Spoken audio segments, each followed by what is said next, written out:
Commander Vex-Prime stared at the holographic display with what could only be described as smug satisfaction.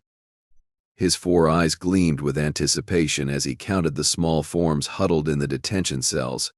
23 human younglings, all between the ages of 6 and 12 standard cycles, perfect specimens for the Galactic Research Initiative. Excellent work, Sub-Commander Kryll. Vex-Prime's voice carried across the bridge of the Dominion vessel Apex Predator. The humans will surely surrender their outlying colonies once they realize we hold their precious offspring. Kryll, a reptilian being with scales that shifted color based on his mood, currently displayed a sickly green hue of uncertainty. Sir, are you certain this is wise? The Intelligence Division has been sending warnings about human unpredictability. Unpredictability? Vex-Prime's mandibles clicked in amusement. They're barely out of their primitive phase. They've only been in space for what, 200 cycles? We've been conquering star systems for millennia. The bridge crew exchanged glances. Most of them had heard whispers about what happened to species that crossed humans the wrong way. But Vex-Prime was their commander, and he'd never steered them wrong before. Well, except for that incident with the Zephyrian trading post. But nobody talked about that anymore. Sir, Communications Officer Trill spoke up, her voice barely above a whisper. We're receiving multiple transmissions from human space. Should I patch them through? By all means. Vex-Prime settled back into his command chair, preening his feathers. Let's hear their pathetic pleas for mercy. The main screen flickered to life, showing the stern face of Admiral Marcus Kane, commander of the human fleet stationed at New Terra. His weathered features and steel-gray eyes gave away nothing of what he was thinking. Vex-Prime. Kane's voice was calm, almost conversational. I believe you have something that belongs to us. Ah, Admiral Kane. Vex-Prime's tone was dripping with false courtesy. How delightful to finally meet you. Yes, I do have something of yours. 23 little humans, to be precise. Quite adorable, really. Kane's expression didn't change. I see. And what exactly do you want in return? Simple. Your immediate withdrawal from the Outer Rim territories, complete abandonment of all colonies beyond the Kepler line. You have 72 hours to comply, or these younglings will be sold to the highest bidder in the slave markets. There was a pause. Then Kane did something that made Vex-Prime's blood run cold. He smiled. Vex-Prime. Let me tell you something about humans. We're not like other species. When you threaten our children, you don't make us afraid. You make us angry. And when humans get angry, especially about their kids, well, Kane's smile widened. Let's just say you've made a very serious mistake. Empty threats. Vex-Prime scoffed. Your nearest fleet is 3 star systems away. By the time you arrive, we'll be long gone. Will you now? Kane's tone remained eerily calm. Computer, show me the tactical display. The transmission split screen, showing what appeared to be empty space around the Dominion vessel. Vex-Prime laughed. As I thought. Nothing but void and Kryll. Kane's voice cut through the laughter. Would you mind running a deep sensor scan? Use the military frequencies. Sub-Commander Kryll's scales shifted to a deep purple of fear. Sir, why would the human know my name? Because I've been studying your ship's crew manifest for the past 6 months. Run the scan, Kryll. With trembling claws, Kryll activated the deep sensors. The results made his scales turn white. Sir, his voice cracked. I'm reading 47 human vessels. They're everywhere. Cloaked somehow. We're completely surrounded. The bridge fell silent, except for the hum of the ship's engines. Vex-Prime's confidence began to evaporate like morning mist. Impossible, he whispered. Our intelligence said. Your intelligence is garbage, Kane interrupted. You see, Vex-Prime, the moment you took those children, you triggered something we call the Shepherd Protocol. Every human military vessel within 50 light years immediately dropped whatever they were doing and came here. Every single one. But the cloaking technology. Oh, that? We learned that from the Wraithkin about 6 months ago, right after they made the mistake of attacking one of our colony ships. Funny thing about humans, we're remarkably good at learning from our enemies. Usually right after we've finished with them. Vex-Prime's 4 eyes darted around the bridge, looking for options. His crew was staring at him with expressions ranging from terror to barely contained panic. "You're bluffing," he said, but his voice lacked conviction. "Am I?" Kane's smile never wavered. "Kryll, would you do me a favor? Take a look at your ship's computer logs. Check the entry for about 20 minutes ago." Krill's claws danced across his console. His scales went completely transparent. "Sir, there's been a systems intrusion. Someone's been in our computers. More than that," Kane continued. "We've downloaded your entire database, ship schematics, crew quarters, ventilation systems, security protocols. We know which of your crew members has gambling debts, who's been embezzling from the ship's fund, and who's been having an affair with the cook." The cook, a bulbous creature named Gorp, made a strangled sound from his position at the environmental controls. "We also know," Kane's voice took on a more serious tone, "the exact location of those children. Detention level 7, cells 43 through 47. They're scared. Vex-Prime. Some of them are crying. This is madness." Vex-Prime finally exploded. "You can't possibly coordinate 47 ships for a stealth operation. The logistics alone." "You're right." Kane nodded. "It should be impossible. But here's the thing about humans, Vex-Prime, when you mess with our kids, impossible becomes inevitable. We've been planning this rescue for exactly 47 minutes. That's how long it took us to trace your ship, analyze your defenses, coordinate the fleet response, and hack your systems." 47 minutes? Vex-Prime's voice was barely a whisper. "Give or take a few seconds. Now, here's what's going to happen. You're going to release those children immediately. You're going to surrender your vessel and submit to trial for kidnapping and endangerment of minors. Your crew will be processed and those with clean records will be released. You, on the other hand, will spend the rest of your very long life in a human prison. And if I refuse?" Kane's smile disappeared. "Then we take the children by force. Trust me, Vex-Prime, you don't want that. We've been studying your ship for the past 20 minutes. We know exactly how to disable your engines, life support, and weapons systems without damaging the detention level. We can have those kids off your ship in under 3 minutes. You can't threaten me. I have rights under the Galactic Accords. The Galactic Accords don't apply to child kidnappers." Kane's voice was ice cold. "Besides, I'm not threatening you. I'm explaining your options. Option 1, surrender peacefully. Option 2, we come in and get them. Option 3, well, there is no option 3. The bridge crew was now openly staring at their commander. Several of them had begun backing away from their stations. "Sir," Krill's voice was shaking, "perhaps we should consider." "Silence!" Vex-Prime shrieked. "I am in command here. I make the decisions." Actually, a new voice spoke up from the corner of the bridge. "That's where you're wrong." Everyone turned to see a figure in a black stealth suit standing near the environmental controls. The human had somehow materialized on the bridge without triggering any alarms. The figure reached up and removed their helmet, revealing a woman with short auburn hair and eyes that seemed to hold the fury of 1,000 suns. "Colonel Sarah Mitchell, Human Special Operations," she said casually. "I was in the neighborhood and thought I'd drop by." "How did you?" Vex-Prime began. "Get on your ship?" "Through the garbage chute. Your security is terrible, by the way. You might want to work on that." Mitchell looked around the bridge with professional interest. "Nice setup you've got here.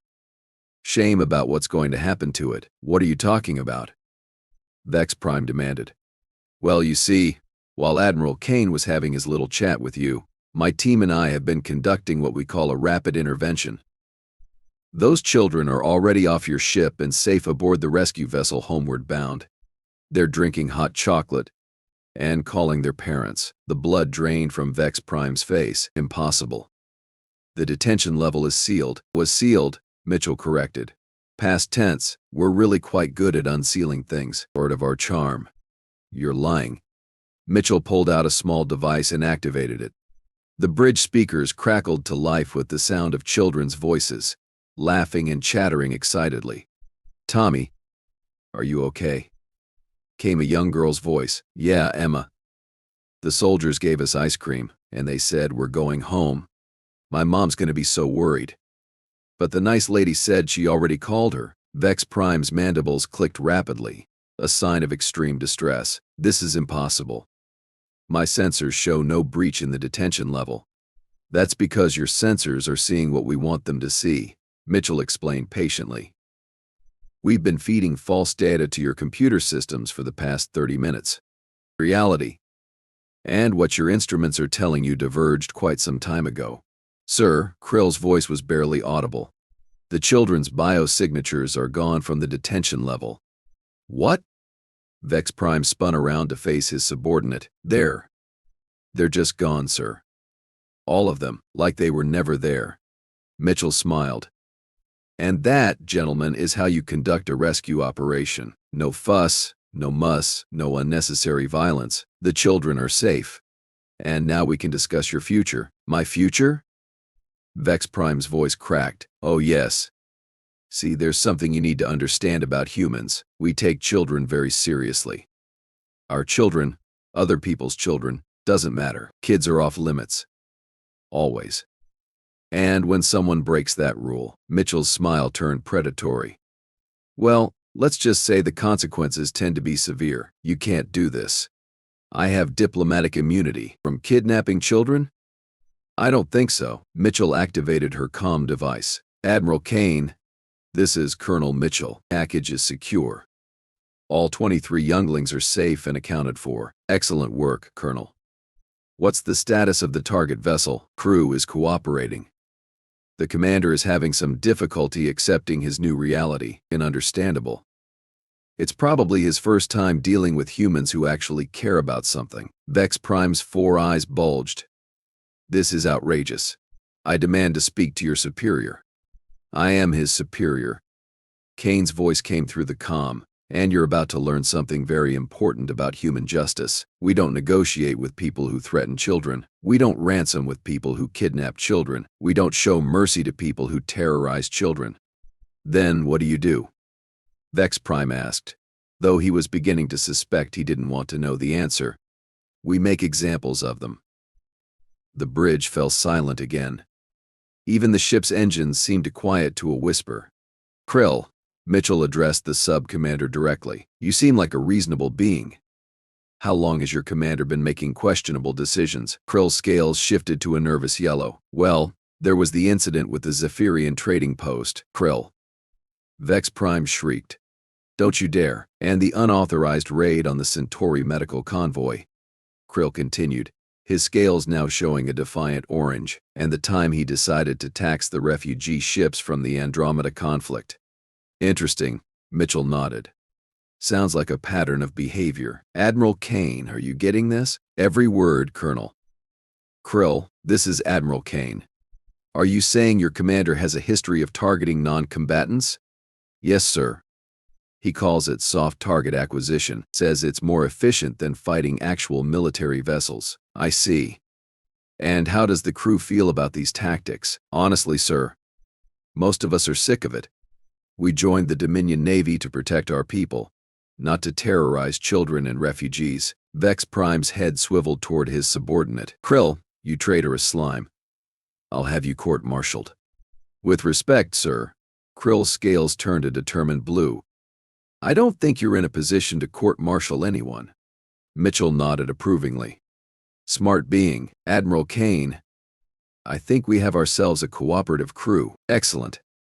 Kryll, this is Admiral Kane. I'm prepared to offer you and your crew a choice. You can surrender peacefully, submit to questioning, and those with clean records will be released. Or you can go down with your commander. What's it going to be? Sir, Kryll didn't hesitate. We surrender. Excellent. Colonel Mitchell, please escort Commander Vex-Prime to the brig. He'll be our guest until we can arrange proper transportation to a detention facility. My pleasure, Admiral. Mitchell turned to Vex-Prime. Shall we go quietly? Or do I need to carry you? Vex-Prime looked around the bridge at his crew. Not one of them would meet his eyes. His communications officer was openly smiling. The cook was giving him a rather rude gesture with one of his tentacles. This isn't over, he said weakly. Oh, but it is. Mitchell replied. You see, Vex-Prime, you made a fundamental error in judgment. You assumed that because humans are relatively new to the galactic stage, we'd be easy to intimidate. What you failed to realize is that we didn't get to be a spacefaring civilization by being pushovers. We got here by being absolutely ruthless when it comes to protecting what we care about. And what exactly do you care about? Our children, our families, our friends, our communities. Pretty much everyone except people who threaten our children. As Mitchell led Vex-Prime toward the exit, Kane's voice crackled through the comm one last time. Vex-Prime, before you go, I want you to understand something.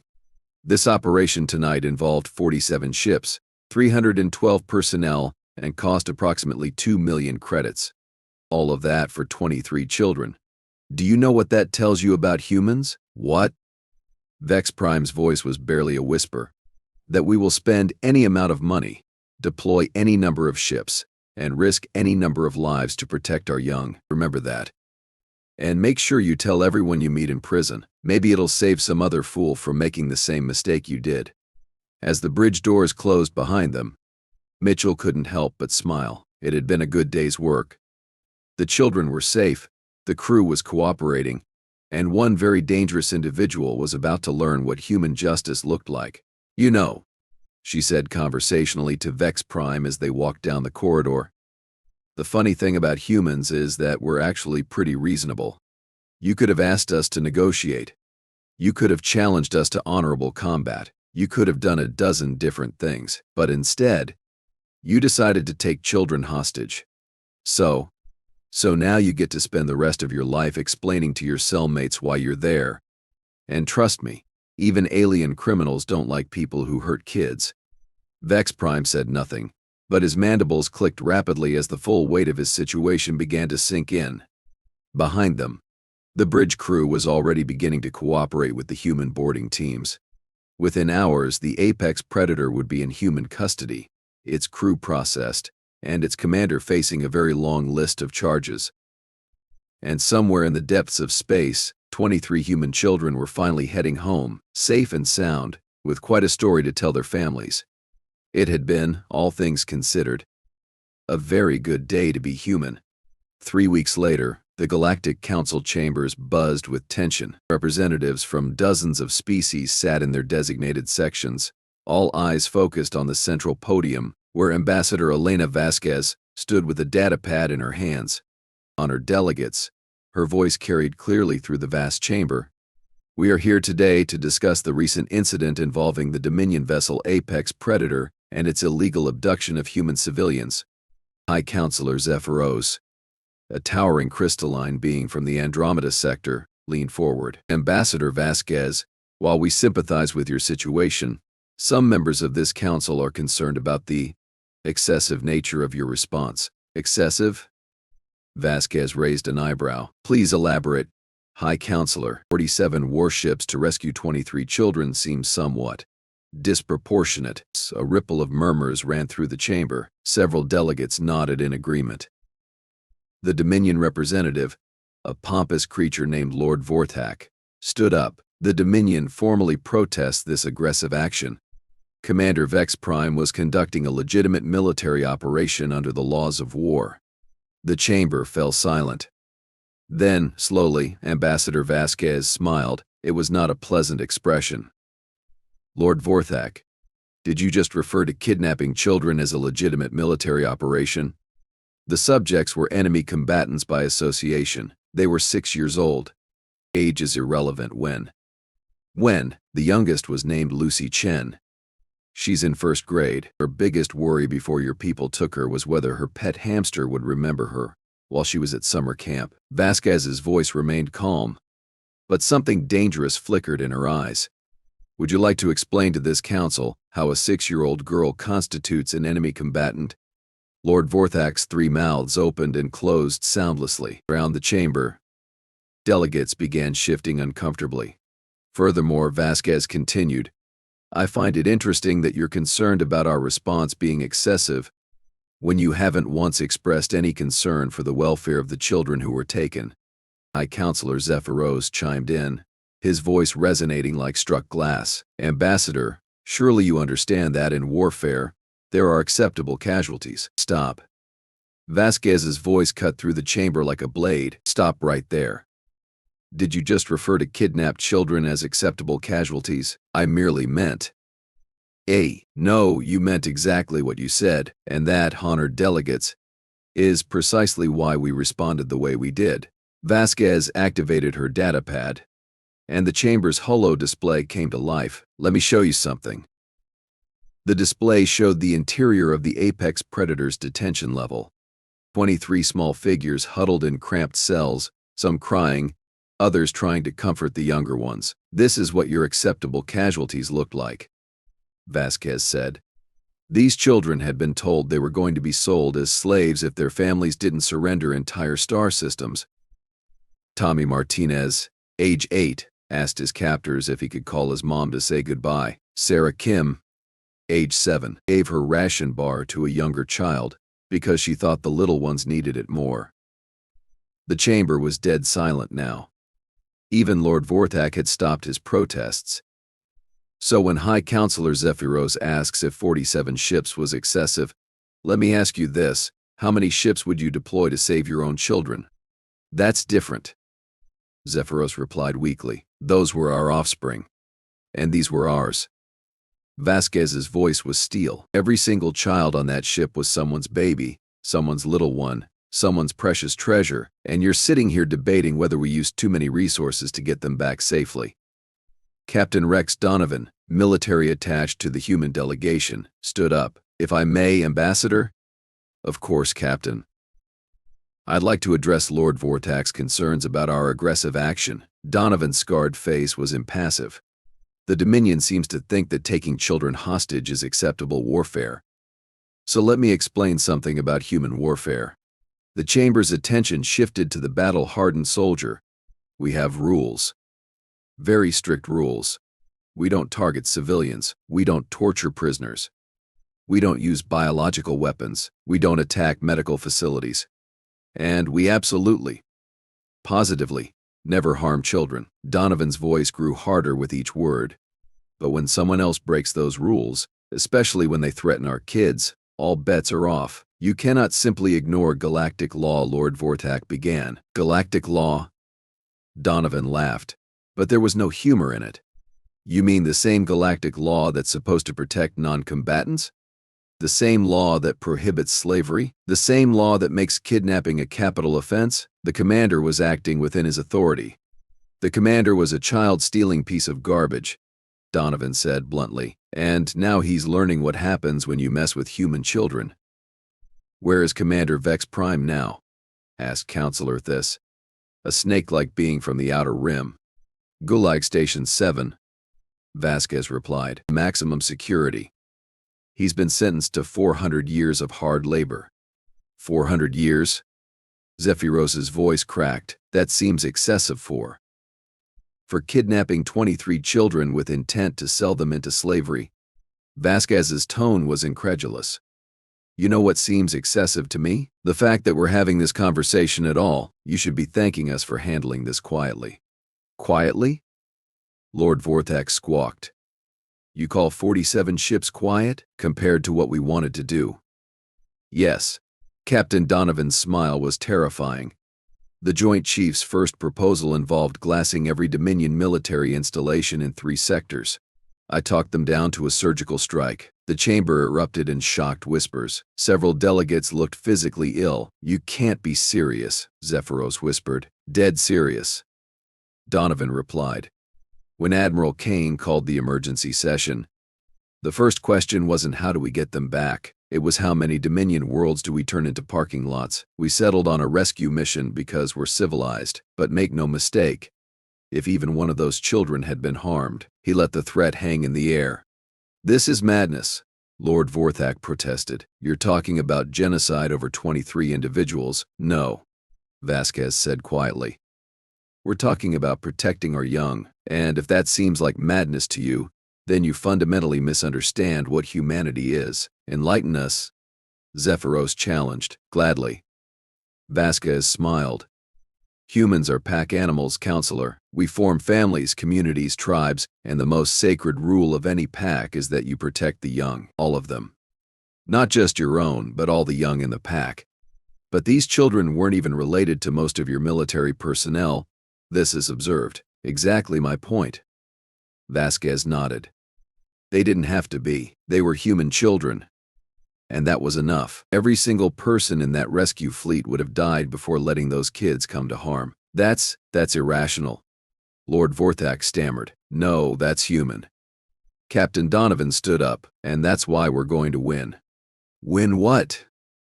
Zephyros asked. Everything. Donovan's voice was matter-of-fact. See, you've all been making the same mistake. You think this is about politics, or territory, or resources. It's not. It's about something much more fundamental, which is, the future belongs to species that protect their young. The Dominion has shown that they're willing to harm children to achieve their goals, that makes them unfit to exist in civilized space. The chamber fell silent again. The implications of Donovan's words were sinking in. You're talking about extinction. This whispered. I'm talking about evolution, Donovan corrected. Species that prey on children don't survive. It's a universal law. Ask the Sarathi, ask the Vorthan Empire. Ask the Plague Lords of Andromeda. What happened to them? Zephyros asked, though his voice suggested he already knew. They're extinct, Vasquez said simply. Every single species that has ever made the mistake of targeting human children has ceased to exist. Not because we set out to destroy them, but because civilized space has no room for child predators. That's impossible, Lord Vorthak protested. The Galactic Council would never allow.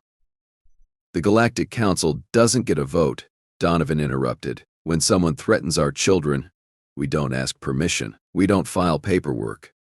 We don't wait for committee approval. We act. But the Dominion is a major power, Zephyros pointed out. They have thousands of ships, dozens of worlds, Vasquez corrected. Past tense, the chamber erupted in chaos.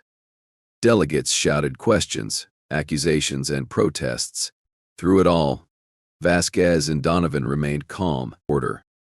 Zephyros's voice rang out. Explain yourself, Ambassador.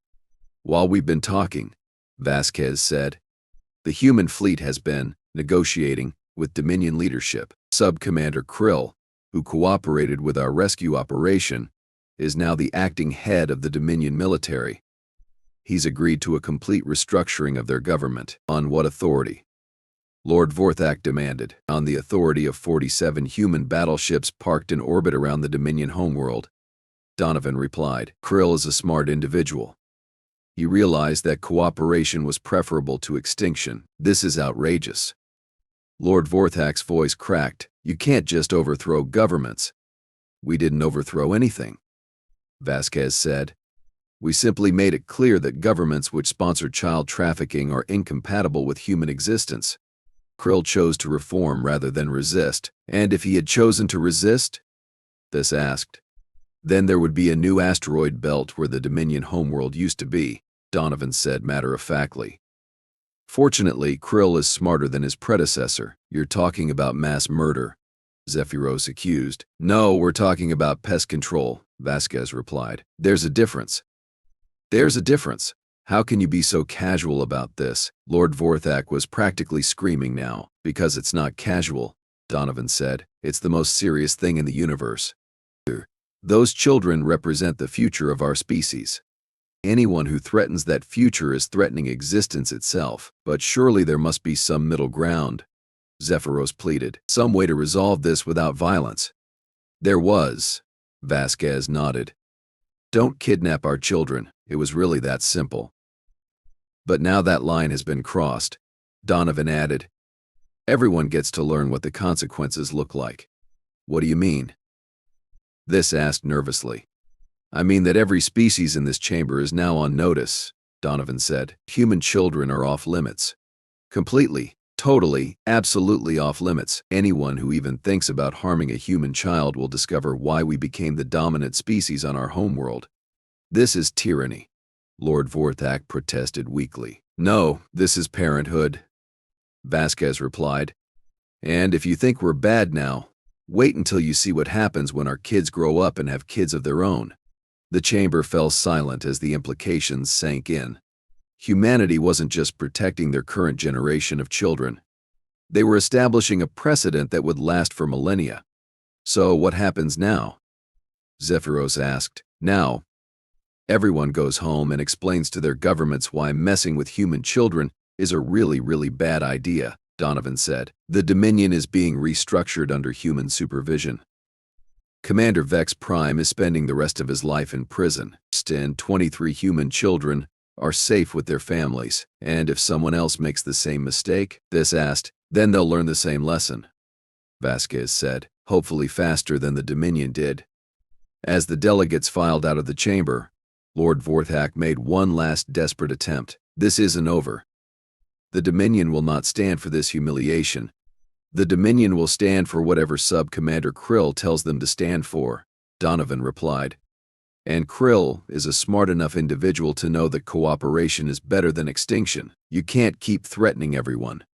"We're not threatening anyone," Vasquez said. "We're simply explaining the facts of life. Human children are protected by the full might of human civilization. Everyone else can govern themselves accordingly." As the chamber emptied, Donovan turned to Vasquez. "I think they got the message?" "Some of them," she replied. "The smart ones, anyway. And the others?" "The others, they'll learn eventually. Or they won't be around to need the lesson." Meanwhile, on the other side of the galaxy, 23 human children were tucked safely into their beds, dreaming of home and family, and all the things that childhood should be about. They would grow up knowing that when they had been in danger, the entire human species had moved heaven and earth to bring them home safely. And in a maximum security prison on Gulag Station 7, a former Dominion commander stared at the ceiling of his cell and wondered how he had been so spectacularly wrong about human nature. The answer, of course, was simple. He had mistaken human kindness for weakness, human civilization for softness, and human love for vulnerability. He had learned, too late, that humans were only gentle when their children were safe. When their children were threatened, humans became something else entirely, something that even the darkness of space feared to challenge. And in the depths of the galaxy, word spread from species to species, planet to planet, system to system. The humans had drawn a line in the stars themselves, a line written in the laughter of children and enforced by the fury of parents. Cross that line and discover what happens when an entire species decides that your continued existence is incompatible with their children's safety. It was a lesson that would echo through the galaxy for generations to come, and every species that heard it would remember the most important rule of dealing with humans: their children are not negotiable.